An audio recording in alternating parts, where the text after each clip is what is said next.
Hello my beauties, I'm Esther. Welcome to my channel.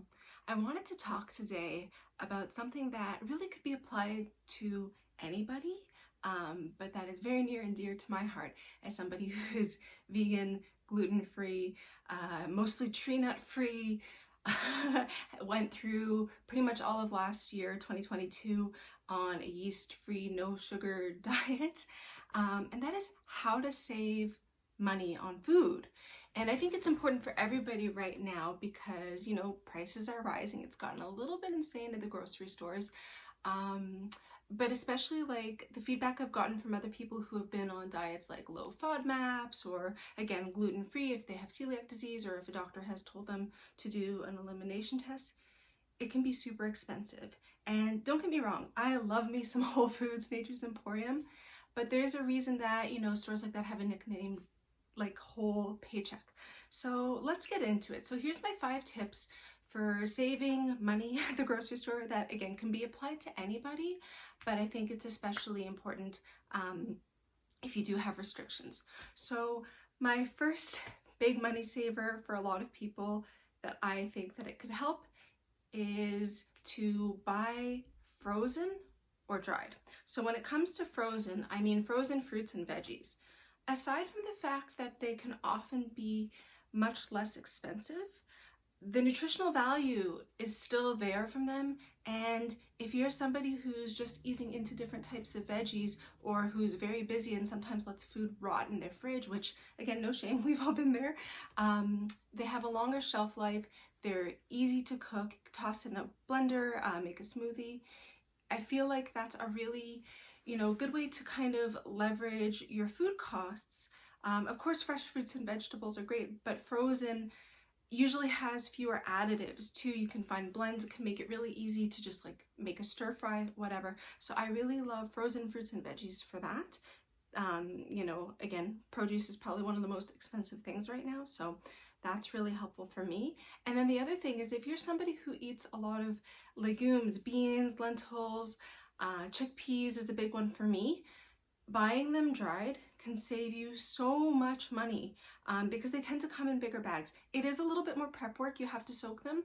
Although I think a lot of people nowadays have instant pots, and that makes it like cuts the time into a fraction for dried beans and that kind of thing. And also I will say this, if you're cooking your own beans from dried, they're less likely to give you gas. So if you have sort of colon issues, IBS, that type of thing, I find that breaking them down helps a lot if you're cooking them yourself. And also they're less likely to have weird additives, things like citric acid, which is in most things, it's just a preservative. It won't hurt you if you don't have a sensitive gut, but if you're trying to avoid things like yeast, or low FODMAP, it can really, really be helpful. And, for me personally, I like knowing what goes into my food. I do eat prepackaged sometimes, obviously, if you watched my last video. But I think that cooking your own food, it ends up being a lot cheaper if you have the time and the wherewithal. So my next tip, I'm just looking at my notes here. Oh yeah, it was from my video yesterday. Check the baby aisle for foods. And my mom actually brought up a good point in our last video, not necessarily baby food aisle, but actually like where the diapers and that kind of stuff is in the grocery store or in Walmart or wherever. There's lots of things like chips and crackers and even like the squish packs of snacks that you can absolutely find at a health food store, but there tends to be just as few ingredients or even fewer ingredients if you look in the baby aisle. And because, babies eat a lot of food when they're growing, and parents have to buy a lot, and it's a huge expense to have a baby, a lot of those products are much less expensive than what you would find at the health food store. And surprisingly flavorful, a lot of them, especially if you go more for like the toddler snacks than like the baby snacks. There's quite a lot of variety that you can find. And again, like sometimes they have like 3 for $9 packs as opposed to like something that you would find at the health food store that's like $9 for one package. So highly, highly recommend that if you have some of those restrictions, check out the baby food aisle. And I mean, this is true with any of my suggestions. You're still gonna have to read labels if you do have lots of allergies and intolerances. but these are some places that I've found to be like very helpful, and where the ingredients tend to be minimal, the additives tend to be minimal, and just there's lots of variety. So my third suggestion is, if you're like me and you're privileged enough to live in a multicultural community, if you're at your grocery store, see if there's an international aisle. A lot of the time I use ingredients like soy chunks or chickpea oil, or not chickpea oil, chickpea flour, things like rice flour. And again, you can buy the Bob's Red Mill. It's great. I love it. I buy them sometimes. But if you go to the international aisle, there's oftentimes those same ingredients in massive bags for a fraction of the cost. You know, all of these things, again, you need to check, especially if you have celiac disease. A lot of them have wheat warnings, but you can find chickpea flour under the name chana flour or besan. I hope I'm saying that right. My apologies to my Indian friends and family if I said that wrong. You know, again, like the soy chunks, soy curls are delicious, but they can tend to be very expensive for a teeny tiny bag. If you buy the soy chunks from the international aisle at the grocery store, huge bag for like $4, and they're shelf stable. So there can be many other things there too, like different varieties of rice and noodles. I highly, highly recommend take some time, explore it. And then that kind of leads into my next point. Again, if you're privileged enough to be in an area where there's a good Asian supermarket or two, I find that these are the absolute best for if you're doing an elimination diet or going gluten-free, which I'm sure some of my Asian friends would be like, wait, what? There's soy sauce in a lot of things? Yes, that's true. However, if you go to the noodle aisle in most Asian supermarkets, they have lots of different alternative noodles that are completely gluten-free. There's rice noodles, there's mung bean noodles, sweet potato noodles. They tend to come in big bags. They're not super expensive.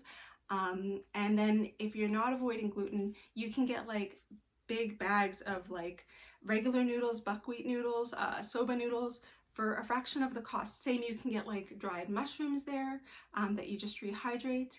And I will say this also about the Asian supermarkets near me, at least. The best produce, the most variety of produce, and especially for greens and mushrooms, the absolute best prices. So if you're going to buy lots of fresh fruits and veggies, highly recommend going to the Asian supermarket. Also, they tend to have different types of fruits and vegetables imported than there might be at your typical North American grocery store. So if you're feeling bored with just eating fruits and vegetables, if that's what you have to do, you can try out something like longans or passion fruit, and the list goes on and on. So that's actually my favorite place to go is T&T. It's a grocery store here in Ontario.